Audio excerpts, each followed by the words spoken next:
Hello, this is Rob Stewart, and on my screen here you can see that I have our student learning goals document that we're using for teacher evaluation process. And I just want to create a quick little video to kind of go over these two goals again that we're all creating. The first one is called the class goal, and then if I scroll down to page 2, you can see the targeted needs goal. And so in this video, I'm just going to kind of give some reminders on how to complete this document. And the first part, pretty self-explanatory. You enter your name, you enter your grade, subject area, and then we get to this part where you have to enter the summative evaluator or PLC facilitator or member. Remember, we're on a 3-year rotation. Teachers on year 1 and 2, you would put in a PLC member or your facilitator. If you are the PLC facilitator, then that's when you could put in another member. If you're on year 3, then you could put my name in there. Remember that we should all be sharing these student learning goals with our PLC members. If you remember to some of the different meetings that I've had with you, I requested that everybody take 2 PLC dates, one to share their goals, both the class goal and the student learning goal, once they have those completely written up, and then obviously another date towards the end of the year to share the results. Okay, so moving on. So now it's time to create a class goal. And if you teach math or English, we've already talked about probably you're going to utilize the NWEAs because those are pre-approved assessments. If you are teaching a different subject area, then it kind of goes back to the old way of doing things with some type of pre-assessment and then some type of post-assessment. And I don't want you to do just one lesson or just a couple lessons. Obviously, we want to do like a unit or a chapter or something that's a bigger chunk of learning taking place, 2 to 3 weeks, if not longer. Obviously, NWAs are going to be ongoing throughout the entire year. So you go through the document. The first thing you target is, what is the population? Again, I know that you guys all teach multiple classes and have multiple students, and I don't expect that you would create a goal for every single one of those classes.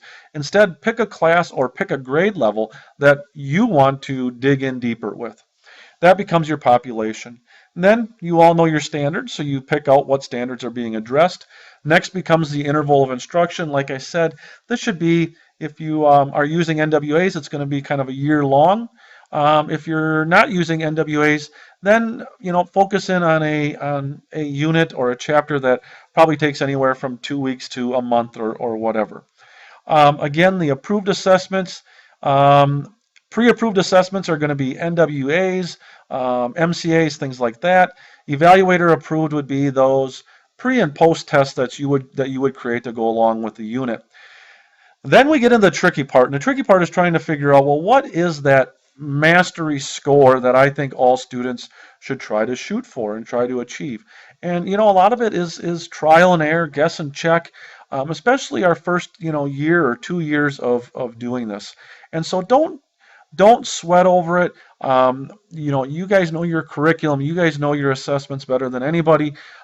You need to come up with what you feel is an appropriate mastery score. Obviously, we want it to be rigorous, but we don't want it to be unattainable as well.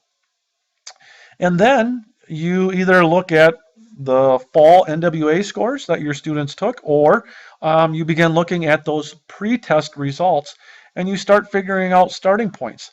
How many of your students were highly prepared? How many of your students were prepared? And how many students were underprepared?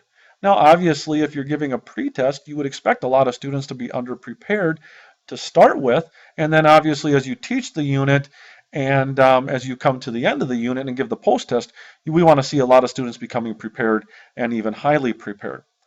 Okay, so then you have that completed. And then you basically go through, and it says here that this is the class student learning goal. To be rated effective, students will achieve the following results on the approved assessment and mastery scores.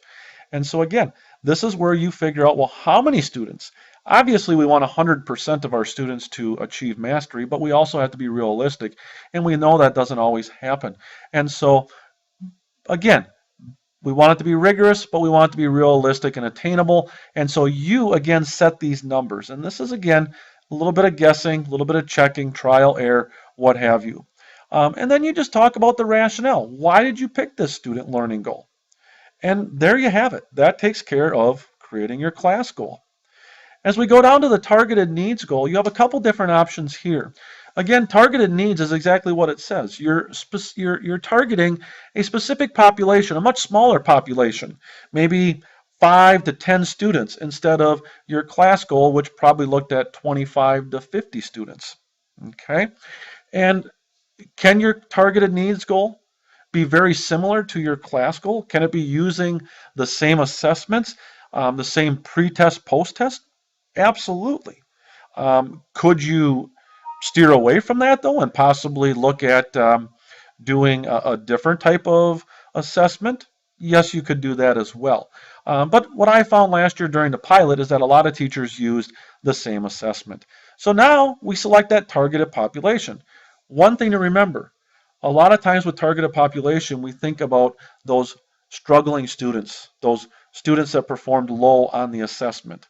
And that's totally fine. But also remember that your target population could possibly be maybe those high flyers, maybe those students that already were highly prepared. What are you going to do for those students now? So anyways, you select your targeted population. Again, it should be a rather small group, 5 to 10. Seems like numbers that worked well for teachers last year doing the pilot. You then have your standards again. You then have your interval of instruction. You then have whether the assessment was pre-approved. Again, that's going to be your NWAs, MCAs, things like that. Or evaluator approved would be, again, those assessments that you are creating within your own classroom. You now set the mastery score. Could this mastery score be different than the mastery score that you set above for your class goal? Again, yes, it can. The big thing to be thinking about with targeted needs goals is what are you going to do above and beyond for this targeted population that is hopefully going to allow them to be successful. And I know that's difficult. It's very difficult when you see students for 50 minutes a day and trying to find times maybe outside of that 50 minutes or maybe within that 50 minutes to go ahead and target this specific population. And I know that's tricky, and that's just part of what we have to try to work through, try to be creative. And I know that we can all come up with numerous ways or some very innovative ways to make that happen. And then down here, again, we have the same type of chart as above. You figure out, because even though you have this targeted group, okay, and let's just say we'll put 10 students in this targeted needs group. We'd like to say that all 10 students are going to achieve mastery. Maybe you believe that they will. And if you will, you can put 10 students here and 100%. But again, we also want this goal to be rigorous. We want to be attainable. And so maybe only 8 out of 10 of these targeted needs students are still going to reach mastery. 2 out of 10 probably still aren't going to get there. Doesn't mean we're giving up on those 2 students. It just means that we're being realistic and we're setting attainable goals for ourselves. And then again, you type in the rationale.